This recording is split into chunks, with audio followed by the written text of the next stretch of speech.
Hello mga kaibigan, welcome to my vlog. Ayan, kasalukuyan po tayong nandito sa ating Baguio Beans. Ngayon, mag-harvest po ako ng mga bunga ng Baguio Beans. Pero malungkot po na pangyayari dahil ang ating mga Baguio Beans ay kakaunti na lang ang bulaklak at bunga. Dahil ayan na po, sinira na siya ni Krising. Nilipad na lahat ng mga bulaklak niya. At talagang sad po tayo ngayon dahil kagaya nga ng sinabi ko, nasira po ng sobrang hangin ng habagat yung aming tanim na Baguio Beans. Yung bang mga maraming bulaklak niya, ganyan, kaunti na lang po, kaunti na lang. So ibig sabihin, kaunti na lang ang ibubunga niya. And marami pa naman po nabuo pa din, pero hindi na po siya gaanong maganda dahil masyado na po itong naano ng hangin. Sayang po, marami siyang bulaklak, nilipad na ng sobrang hangin talaga. Mabuti na lang at hindi naman po sila bumagsak lahat. Doon sa may kampi doon, may inayos lang po ako doon ng isang linya na bumagsak talaga siya at hindi kinaya siguro sa sobrang hangin. So ayan mga kaibigan, nandito tayo sa ating garden. Mag-harvest po tayo ng ating Baguio Beans. Ayan, meron na po silang bunga, kaya lang ang karamihan ay maliliit pa. So ibig sabihin po niyan, meron na tayong magugulay. Kahit sad po tayo, masaya na din tayo kasi meron na tayong gugulayin libre at hindi nabibili. So napaka blessing pa din po natin sa ating mga tanim. Hindi naman po lahat nasira. Ibig sabihin meron pa din naman natitira na pwede nating mapakinabangan na panggulay-gulay araw-araw. At yung sobra po, yung iba ay ibibenta natin, pwede natin mapagkakitaan yan, income sa ating araw-araw na pangangailangan. So ayan po, kunti pa lang ang aking na-harvest. Medyo pinili-pili ko na lang po yung medyo malalaki at pwede na rin yan. So ayan mga kaibigan, sobrang hangin dito po sa aming bukid. Andito tayo sa aming bukid ngayon at mag-harvest tayo ng Baguio Beans. So kumusta po kayong lahat dyan? Sana ay maayos na at wala na pong ulan, wala na pong bagyo, at sana ay i-bless tayo ni Lord araw-araw para continuous lang po ang ating pagsisikap at may bukas pa naman, may pag-asa pa naman tayo. Huwag tayo mawalan ng pag-asa. So ayan, always praying and continue po sa ating mga ginagawa araw-araw na kasama natin ang ating Panginoon sa ating mga gawain. Bigyan tayo ng lakas at tuloy-tuloy po ang ating buhay. Yan po ang aking vlog for today. Gusto ko lang pong i-share sa inyo na blessed pa din po tayo. Kailangan lang natin maging malakas para tuloy-tuloy po ang ating mga pang-araw-araw na buhay. So mga kaibigan, yun nga, sabi ko nga sa inyo na ano pa man ang bagyong dadating sa atin, pagkasama natin si Jesus Christ, yan naman po ay napakalaki ng bagay na yan na binibigay sa atin araw-araw. Yung magising tayo sa umaga, tapos may sikat na panibagong araw, at syempre may pag-asa. So ito po Lord, talaga ibinibigay ko to sa ating Lord Jesus Christ, ang ating pang-araw-araw na ginagawa. Kasi hindi naman natin to kaya unless kung hindi natin siya tinatawag, talagang wala, lalong wala, hindi natin kayang lahat. Pero andyan siya para tulungan tayo at magtuloy-tuloy lang ang ating buhay. So ayan mga kaibigan, gusto ko lang kasing i-share sa inyo na kahit papaano, may unos man, may bagyo, may panibagong buhay na ibibigay sa atin. Kaya ako naman po ay hindi nahihiya dito sa aking ginagawa. Kahit tayo ay isang farmer,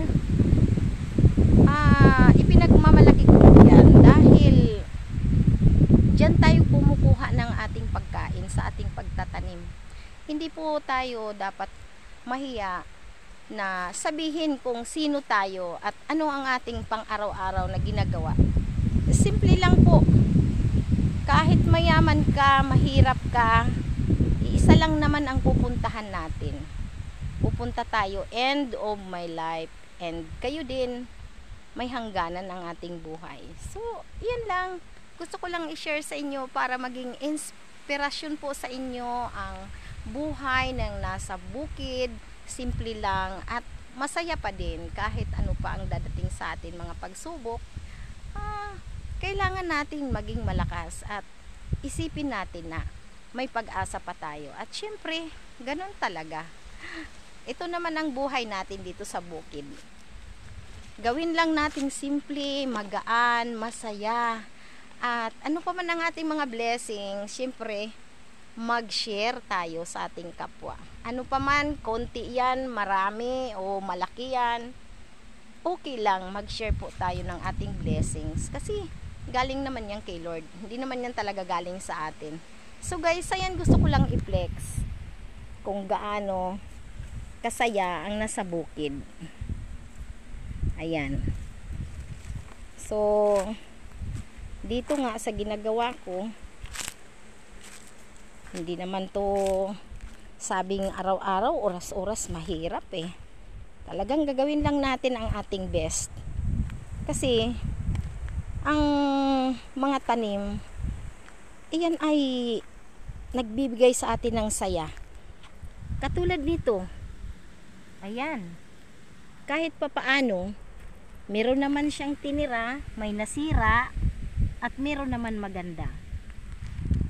So ayan lang, ganyan lang talaga ang buhay ng tao.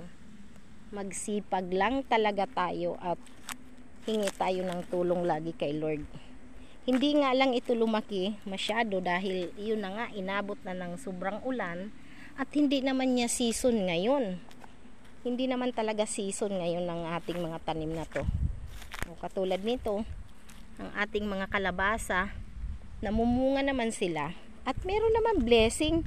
Hindi naman masabing wala. Meron naman, kaso lang talaga, hindi lang siya karamihan. Gawa nga ng pag masyadong maulan, nasisira po ang ating mga pananim. Ayan.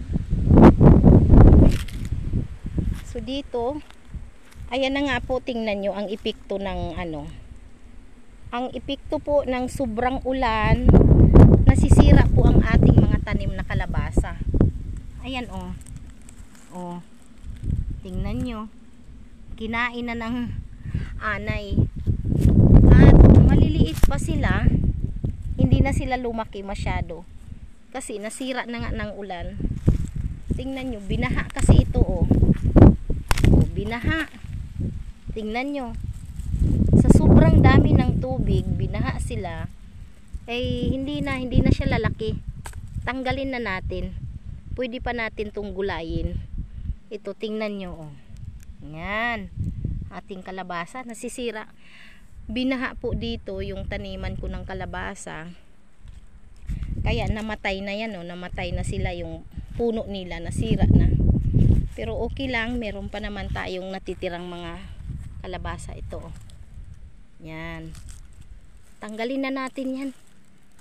Pwede na natin yan gulayin. At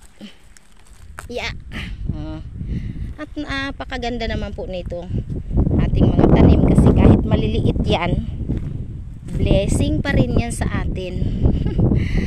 At syempre, di ba, tayo naman ang nagpagod, masaya na rin tayo kahit maliliit sila. Ayan, tingnan nyo oh.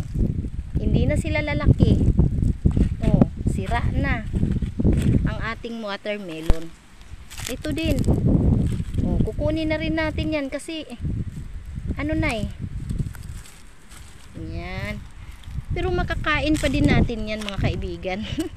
Ang saya, di ba? Yan lang po. Sabi ko nga, kahit papaano, binigyan naman tayo ng blessing. Kaya huwag tayong mawala ng pag-asa. Yan po, oh. Nagtanim-tanim din tayo dito, nag-garden din tayo dito ng talong. At mabuti na lang talaga, hindi naman sila binaha masyado. May bunga na rin, kaso maliit pa. Okay na to, pwede nang kunin yan. Gulayin ko na to mamaya. Oh my God. Ayan. Gaganda na lang yan sila kapag hindi na uulan at hindi na mahangin. So ayan nga. Sa sobrang ulan, tumigas na. Matigas na po. Tingnan nyo naman. Malapit kasi dito sa dinadaanan ng tubig. Ayan. May tubig kasi dyan. Kapag bumaha, umaapaw dito sa garden. Ayan po, oh. Yung ating mga tanim-tanim. Kahit papaano, meron naman. Kaya, ayan ang ating pichay. Meron tayong mga pichay dyan. Ginarden na din natin dito yung iba. May tanim din tayong mga sibuyas. Ayan. So ayan mga kaibigan. Ang saya, 'di ba? Meron tayong mga tanim-tanim. Okay lang po 'yun. Kasi binigyan naman tayo ng mga bunga. Ayan, oh. Ayan, meron tayo ditong kalabasa, oh. Ay nako. Ano na natin kasi ano pa siya? Mura pa. Bata pa, masyado pang maliit. Hindi pa kailangan kunin. Ito. Meron naman tayong mga bungang kalabasa. Ayan. Ayan. At talagang maliit na din siya. Hindi na to lalaki. Oh. Tanggalin na natin. Pwede na natin yan gulayin. O, diba? Ang saya. Meron tayong nakuhang mga gulay. Yan naman mga kaibigan, meron tayo dito pang mga tanim-tanim. Ang gawin lang natin talaga is pasunod-sunod lang talaga ang pagtatanim natin para meron man silang bunga ngayon. Pag kinuha na natin at pwede nang gulayin, ibig sabihin meron pa rin kapalit. Meron naman tinira yung bagyo. Ayan. Meron naman tayong mga bunga ng kalabasa. Ito. Ayan. So, dito, sabi nga niyan, marami na din tayong nakuha mga bunga. Kaya, hindi naman nakakahinanakit. Hindi naman nakakahinanakit siya. Dumaan man ang bagyo, magtanim pa rin tayo.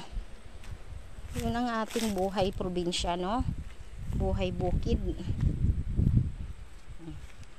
Nahinog na yung ating mga ampalaya.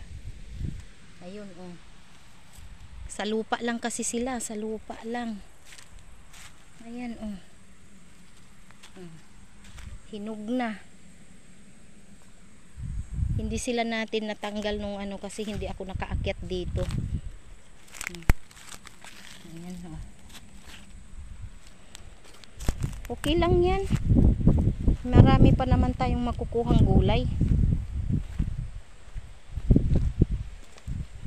Dito yung ating mais ay kinukuhanan ko na din yan ng nilaga. Naglaga na din kami ng mais. At ang ating mga okra, namumulaklak na din sila. Ayan. Ibig sabihin, mamumunga na yan. Ayan po, oh. So, yan ang ating buhay bukid. Namasyal ako ngayon. Ayan. May mais tayo. May bless naman yan tayo. Hindi naman, hindi naman masyadong nakakapagod kasi meron naman balik sa atin yung ating mga pinagpaguran kasi nga Sabi ni Lord, siya na ang bahala sa atin. Basta magsipag lang tayo. So ayan mga kaibigan, yan po ang ating buhay bukid. Pinapasyal ko lang kayo dito. O tingnan nyo, kahit papaano meron naman tayong gugulayin. Tingnan nyo, ang daming langka. May mga langka tayo dyan.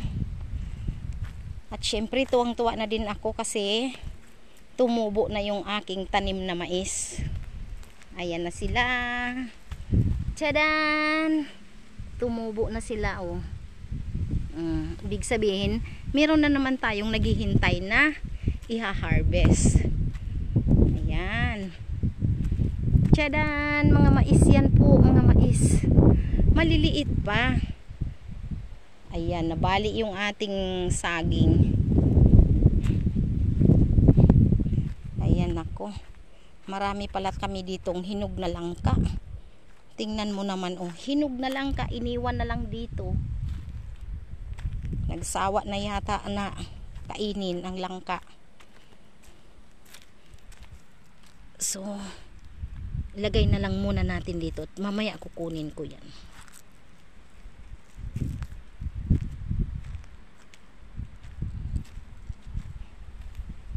Yan po mga kaibigan. Dito naman sa lawak naman ng taniman, ikaw na lang ang mamili dito kung anong araw ka aakyat dito at anong araw ka magtatanim. At syempre, itatanong ko din sa sarili ko kung kailangan ko talagang araw-arawin. Kasi syempre, may mga damo yan. Kailangan natin alagaan yung ating mga tanim. So, tingnan nyo. Kukuha ako ng mais para iihaw ng mais. Kukuha tayo ng mais. Iihawin ko po ito. Ihawin ko po ang mais.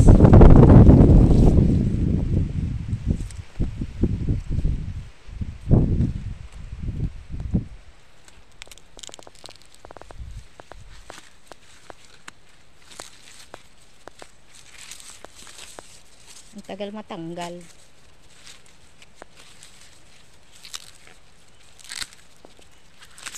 Ayan. Mag-iihaw tayo ng mais. Ang sarap pag may inihaw na mais.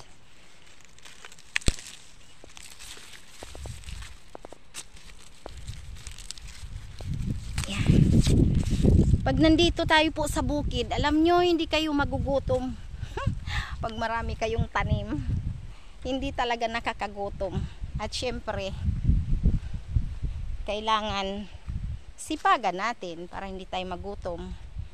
Yan, mamaya ako na yan ihawin. Bibisita po muna ako dito sa aking, ayan, yung ating mga ampalaya. Ayan sila, oh. Oh. Not bad po kahit nandyan sila sa lupa. Kasi makakagulay naman ako. Nagugulayan ko po yan. Oh, tingnan nyo, oh. Ayan. Ito. Nasa lupa.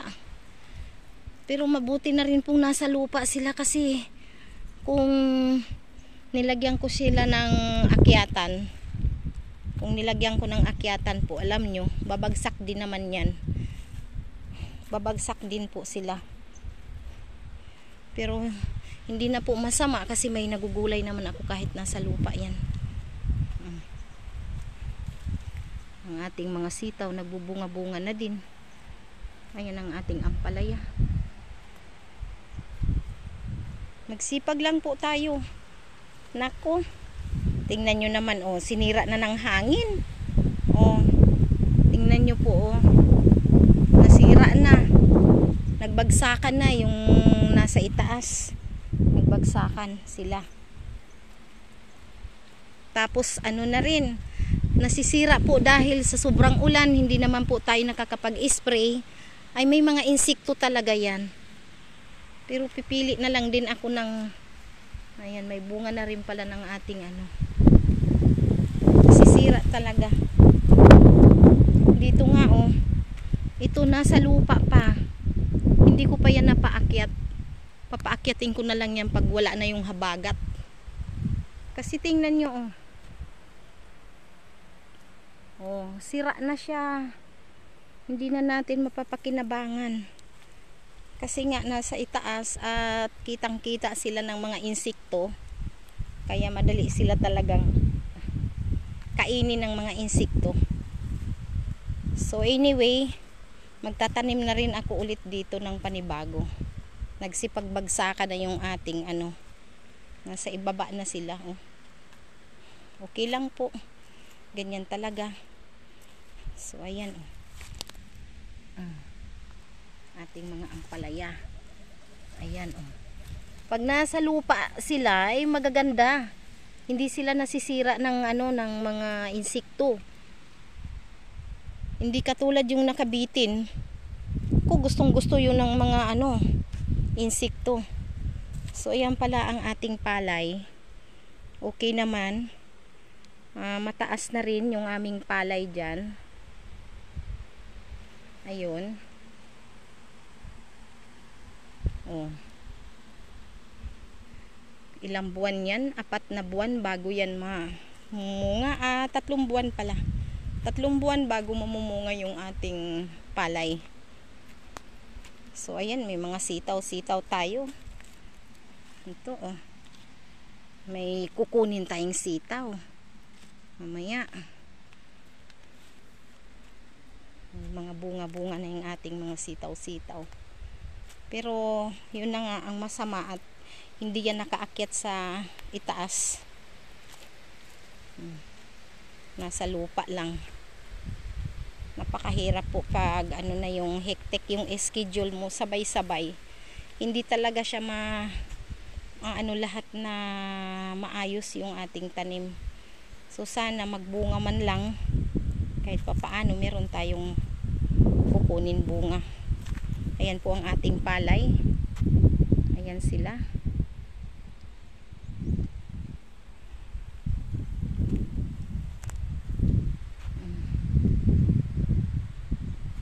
Titingnan ko nga yung aking mga doon. Ampalaya.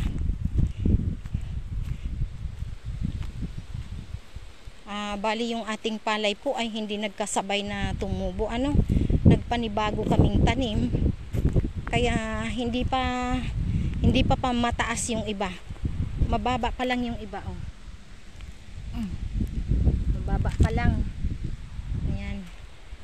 Hindi yan po nagkasabay yung pagtanim dahil hindi po tumubo yung aming binhi na una naming tinanim. So dito ngayon nagpanibago ulit kami pagtanim. Iyan na yan sila. Maliliit pa. Ayun. Ako, paano ba yan? Kawawa naman yung mga mais ko, oh.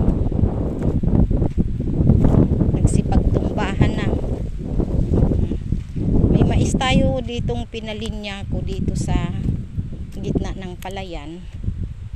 Pero ayan na. Masama na ang lagay nila. Putol na. Oh. So paano pa yan? Ano kayang mangyayari dyan? Okay lang. Magtatanim na lang din tayo uli. Meron pa naman yan. Ito po, tingnan nyo. Oh. Palay po ang tinanim namin dyan. Ang mais kawawa na. Oh. Ewan ko kung may matitira pa yan. Dito meron pa din tayong ampalaya. Kaso ayan na. May mga na. Sobrang hangin, nagbabagsakan na sila. Hangin dito po, oh.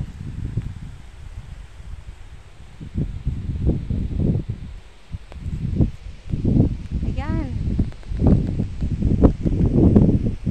Dito tayo sa aming bukid. Nagbisita tayo sa ating mga tanim.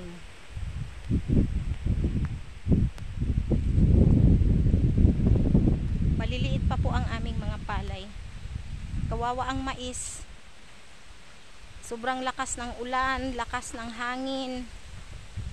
Talaga na damage sila. Ayan. Pero okay lang, magtatanim na lang tayo ulit. Namumulaklak na pati sana yung mais. Namumulaklak na.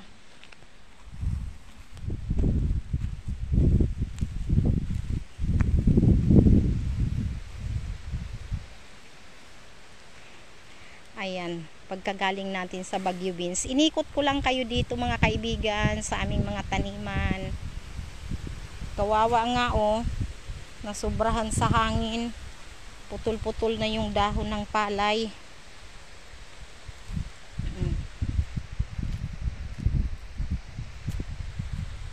Hanggang doon.